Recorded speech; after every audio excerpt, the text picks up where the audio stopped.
Ya, bismillahirrahmanirrahim. Assalamualaikum warahmatullahi wabarakatuh. Apa kabar teman-teman semua? Hari ini kita akan melanjutkan untuk proses pembelajaran kita terkait dengan penyusunan asuhan keperawatan. Di sini kita masuk di step kelima, yaitu adalah evaluasi keperawatan. Baik, kita coba ulas apa itu evaluasi keperawatan ya. Nah, jadi untuk evaluasi merupakan perbandingan yang sistematik dan terencana tentang kesehatan klien dengan tujuan yang telah ditetapkan, dilakukan berkesinambungan dengan melibatkan klien dan tenaga kesehatan lainnya. Di sini jadi evaluasi itu intinya adalah membandingkan antara tujuan yang sudah kita rencanakan, ya, ini tujuan yang telah kita tetapkan dengan hasil yang sekarang kita dapatkan dari proses evaluasi pada pasien. Nah, evaluasi ini nanti akan menilai tindakan keperawatan untuk menentukan kemajuan klien menuju pencapaian tujuan dan hasil serta menilai keefektifan rencana asuhan keperawatan dalam memenuhi kebutuhan klien. Jadi, kita di sini akan menilai apakah tindakan keperawatan yang sudah kita lakukan kepada klien itu sudah sesuai atau belum untuk mencapai tujuan yang sudah kita tetapkan. Jadi kita nilai efektif nggak sih tindakan keperawatan yang sudah saya lakukan itu gitu. Kalau misalnya belum, saya harus bagaimana? Kalau sudah efektif ya berarti tindakan tersebut bisa kita lanjutkan. Begitu. Jadi menilai. Nah, kemudian di sini ada rangkaian proses keperawatan ya, ada 5 tahapan dimulai dari pengkajian sampai dengan evaluasi. Kelima tahapan proses dalam keperawatan ini bekerja terus-menerus ya, berkesinambungan. Jadi tidak serta-merta setelah pengkajian diagnosa kemudian langsung setelah evaluasi berhenti gitu. Jadi setelah evaluasi tetap ada proses lagi di mana tadi kita menilai, kita kaji. Oh, misalnya pasien saya itu setelah saya berikan kompres hangat kok nyerinya masih ada ya gitu. Nyerinya skala berapa, Pak? Nyerinya skala 5. Oh, kok masih ada nyerinya ya? Kenapa ya gitu. Jadi di sini kita perlu menilai, kita perlu mengkaji apakah implementasi yang sudah kita berikan kepada pasien itu tepat atau tidak, sesuai atau tidak gitu ya, efektif atau tidak. Jika tidak, maka perlu kita modifikasi dari rencana tindakan yang sudah kita tetapkan. Nah, tujuannya untuk apa kita melakukan evaluasi kepada klien? Yang pertama adalah untuk menentukan perkembangan kesehatan klien dari waktu ke waktu ya, jelas ya. Jadi untuk mengetahui seberapa jauh sih perkembangannya gitu ya. Kalau kita tidak melakukan evaluasi, maka kita tidak akan tahu, oh nyerinya sudah berkurang, oh demamnya sudah turun, oh lukanya sudah sembuh, kan kita tidak tahu kalau kita tidak mengkaji gitu. Jadi hanya melakukan implementasi tanpa kita melakukan evaluasi, maka kita tidak akan bisa mengetahui perkembangan kesehatan klien. Kemudian yang kedua adalah untuk menilai keefektifan dan produktivitas dari tindakan keperawatan ya. Jadi tadi ya, jadi apakah tindakan kita itu sudah benar, sudah sesuai untuk pasien kita atau belum? Karena bisa jadi Mmm, apa namanya, efektivitas dari suatu tindakan itu berbeda-beda untuk, berbeda pasien gitu. Jadi misalnya tindakannya sama, tapi mungkin untuk pasien A itu efektifnya 100%, mungkin untuk pasien B hanya 75%, 80% begitu. Nah, itu perlu kita kaji nanti di situ, letak perbedaan itu disebabkan oleh apa. Kemudian yang ketiga adalah mendapatkan umpan balik untuk proses perawatan. Jadi ini intinya tadi ya, kita mengetahui. Jadi tidak hanya kita memberikan implementasi terus, tapi kita juga bisa mendapat umpan balik daripada pasien tersebut. Jadi, oh ternyata kalau saya lakukan perawatan luka begini, itu hasilnya begini. Pasiennya mengatakan, kok kalau dikasih betadine itu kok jadi panas ya misalnya. Oh, kalau dikasih NaCl kok dingin ya gitu. Nah, itu kita mendapat umpan balik dari implementasi keperawatan atau proses keperawatan yang sudah kita lakukan kepada pasien. Kemudian yang keempat adalah mengetahui kualitas asuhan keperawatan yang telah diberikan secara keseluruhan. Jadi kita tahu seberapa baik kualitas asuhan keperawatan yang sudah kita lakukan kepada klien. Kalau ada kurang-kurangnya di mana, itu yang kita perlu perbaiki. Nah, selanjutnya untuk tahapan evaluasi, ya yang pertama adalah pengkajian data klien. Di sini pengkajian dilakukan secara berkesinambungan, ini tadi ya, dan kontinu setiap kali kontak dengan klien. Jadi tidak hanya pada saat pengkajian di awal saja, namun sampai dengan tahap proses evaluasi, kita tetap melakukan yang namanya proses pengkajian kepada pasien. Nah, pengkajian pada tahap evaluasi ini difokuskan untuk membandingkan dengan tujuan yang seharusnya dicapai.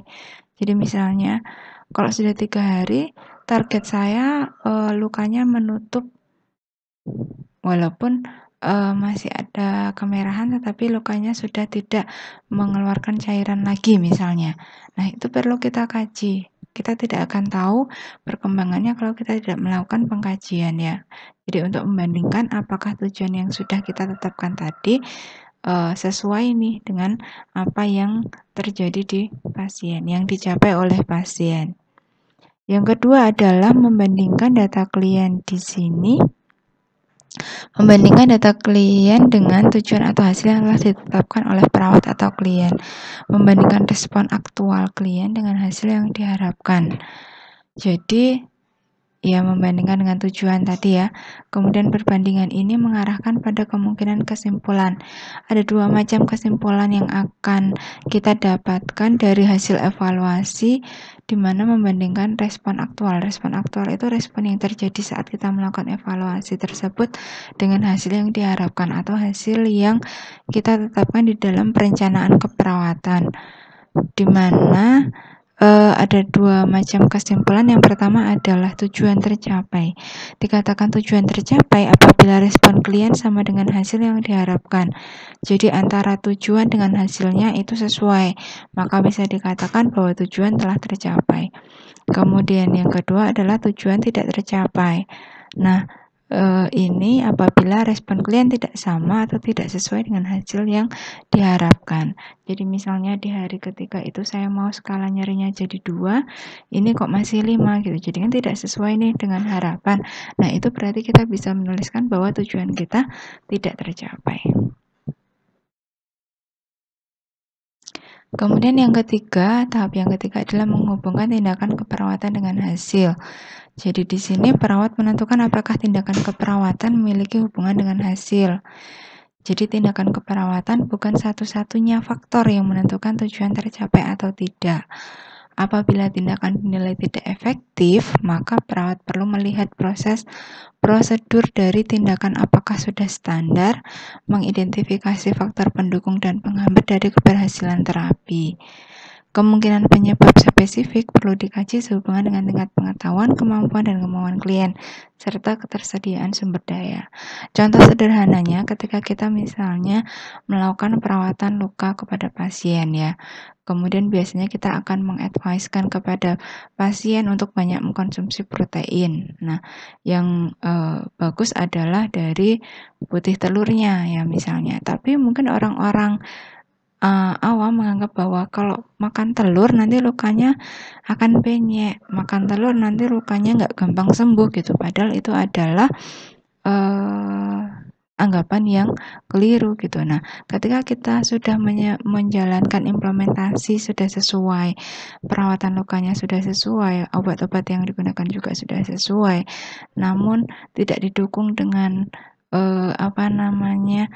asupan protein yang bagus, misalnya karena dari keluarganya melarang gitu atau dari pasiennya sendiri yang tidak mau, nah maka hal ini juga akan mempengaruhi dari proses atau hasil penyembuhan luka tersebut, sehingga nanti evaluasinya itu tidak akan sesuai dengan apa yang sudah kita harapkan gitu. Padahal kita sudah mencoba memberikan nasihat kepada klien bahwa sembari proses penyembuhan luka itu kita lakukan, jadi proses perawatan luka kita lakukan, konsumsi protein juga harus diperbaiki. Contoh sederhananya seperti itu. Kemudian yang keempat adalah menarik kesimpulan status masalah. Ini tadi ya, jadi menilai apakah pencapaian tujuan itu apakah rencana asuhan sudah efektif untuk menyelesaikan, mengurangi, atau mencegah masalah. Apabila diagnosisnya telah selesai, kemudian faktor risiko tidak ada lagi, maka bisa dikatakan bahwa klien itu telah mencapai hasil yang ditentukan, sehingga perawat mendokumentasikan tujuan telah tercapai dan menghentikan asuhan untuk masalah tersebut. Jadi ketika diagnosis aktual itu adalah diagnosis yang terjadi pada pasien saat itu telah selesai, kemudian tidak ada faktor risiko lagi, maka bisa dikatakan bahwa diagnosis tersebut masalah keperawatan tersebut sudah selesai gitu ya, sudah tercapai, sudah berhasil ditangani, sehingga perlu perawat boleh menghentikan asuhan keperawatan untuk masalah tersebut. Kemudian apabila klien tidak dapat mencapai hasil yang ditentukan, maka kita perlu mengkaji ulang masalah atau respon secara akurat telah diidentifikasi. Jadi kita kaji ulang masalahnya, kita kaji ulang responnya gitu ya. Jadi dicek kembali, tingkat nyerinya, hasil dari kondisi luka yang sekarang dan seterusnya. Kemudian membuat outcome yang baru. Jadi kita menentukan outcome atau luaran yang baru. Oh, berarti pada saat kemarin saya menentukan outcome A atau NOC-nya yang A, itu hasilnya begini. Berarti saya harus membuat yang B nih. Itu kenapa makanya kemarin kan kalau tidak salah ini ya, saya sudah menjelaskan juga waktu menentukan outcome atau NOC atau luaran itu jangan cuma satu outcome-nya gitu. Artinya bahwa ketika kita menentukan beberapa outcome, maka akan lebih banyak implementasi juga yang akan kita berikan kepada pasien, sehingga tingkat keberhasilan dari implementasi keperawatan yang kita lakukan juga akan lebih tinggi gitu. Kemudian intervensi keperawatan harus dievaluasi dalam hal ketepatan untuk mencapai tujuan sebelumnya. Jadi ini tadi apakah kita perlu mengubah intervensi keperawatan yang sudah kita tetapkan gitu ya. Kemudian yang kelima, menyusun perencanaan. Nah, berdasarkan kesimpulan tadi, misalnya sudah tercapai atau belum tercapai, maka perawat menentukan tindak lanjut rencana. Apakah rencana keperawatan yang sudah ditetapkan di dalam nursing care plan ya, atau NCP atau rencana keperawatan itu mau dilanjutkan, dimodifikasi, atau diakhiri. Kalau dilanjutkan ya berarti emang sebenarnya rencana tindakan yang kita kerjakan itu atau kita buat itu sebenarnya sudah tepat untuk klien, hanya pada klien ini kita membutuhkan waktu yang lebih lama ya, mungkin karena pasien mempunyai faktor penyakit penyerta dan seterusnya, sehingga sehingga implementasi tersebut tetap kita lanjutkan atau dimodifikasi. Misalnya kalau saya rencananya untuk penyembuhan luka pasien hanya menggunakan NaCl saja, ternyata dengan NaCl kok menutup lukanya lama, misalnya perawatan lukanya ya kok lama gitu, berarti harus dimodifikasi, misalnya NaCl ditambah dengan betadine misalnya, katakanlah ya simpelnya. Jadi dilanjutkan, dimodifikasi, atau diakhiri. Kalau diakhiri berarti memang tidak sesuai sama sekali implementasi keperawatan atau rencana keperawatan yang sudah kita tetapkan untuk klien itu tidak bisa atau tidak tepat kita implementasikan kepada klien, sehingga tindak lanjut rencana tersebut perlu diakhiri, diganti tadi ya dengan outcome yang baru atau dengan rencana yang baru. Nah, yang terakhir adalah dokumentasi evaluasi ya. Jadi mendokumentasikan hasil evaluasi keperawatan itu caranya seperti apa? Di sini sudah ada sudah ada SWOT ya. Jadi SWOT itu terdiri dari subjektif, objektif, assessment, dan planning.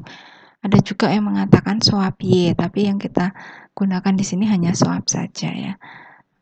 SWOT di sini yang S-nya adalah subjektif. Jadi informasi berupa ungkapan yang didapat dari klien setelah tindakan diberikan. Jadi biasanya nanti kalimat penulisan di dalam dokumentasinya adalah pasien mengatakan nyerinya masih ada, pasien mengeluh tidak bisa tidur, pasien merasakan panas di kakinya, misalnya kayak gitu. Jadi berupa ungkapan yang didapat. Jadi ini pasien yang mengatakannya. Kalau objektif itu adalah apa yang kita lihat, jadi ya dari hasil pengamatan, penilaian, pengukuran yang dilakukan oleh perawat setelah dilakukan tindakan. Itu disebut objektif, misalnya mata terlihat anemis, pasien nampak pucat, gitu ya. Kemudian hasil pengukuran tekanan darahnya 100/80 misalnya. Itu semuanya nanti dimasukkan di dalam data objektif. Jadi kalau subjektif tadi apa yang diungkapkan disampaikan oleh pasien atau klien, kalau objektif itu adalah data dari hasil pengamatan, penilaian atau pengukuran. Kemudian A-nya adalah assessment. Di sini kita ada menilai atau menganalisis dibandingkan dengan tujuan dan kriteria hasil. Kemudian diambil kesimpulan apakah tujuan tercapai atau tidak tercapai. Jadi di sini assessment adalah menilai.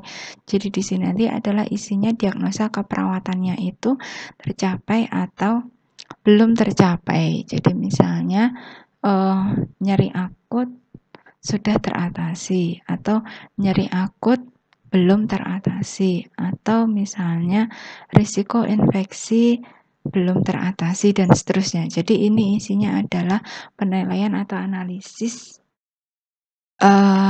dari data subjektif objektif tadi dibandingkan dengan tujuan dan kriteria hasil. Jadi isinya di sini adalah diagnosa keperawatannya itu sudah tercapai atau belum tercapai.